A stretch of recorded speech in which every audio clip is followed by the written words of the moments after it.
चेहरे भी चमकते होंगे, किताब भी होगी, उनमें से एक ग्रोह मेरी तरफ आएगा तो उनको रोक लिया जाएगा। ये बड़ा हसास मामला है मेरे भाई, ये मैं आपको बता दूं। दीन का मामला बड़ा हसास है, हमने बड़ा लाइटली लिया हुआ है।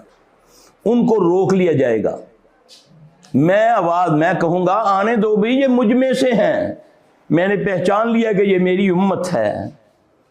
आवाज़ आएगी नहीं, हम जानते हैं कि ये आपकी उम्मत है, मगर ये वो लोग हैं जिन्होंने आपके दुनिया से जाने के बाद दीन में अपनी मर्जी की चीज़ें डाल दी, अपनी मर्जी की चीज़ें निकाल दी। तो मैं वहां पर ये कहूँगा, मोहम्मद सल्लल्लाहु अलैहि वसल्लम फरमा रहे हैं, सही हदीस है, उम्मत का कहा जा रहा है, उम्मत में से एक ग्रोह को रोका जाएगा। दुआ करो अल्लाह उनमें से हमें ना करे, अल्लाह हमें ना करे। मैं उधर कहूँगा सोहकन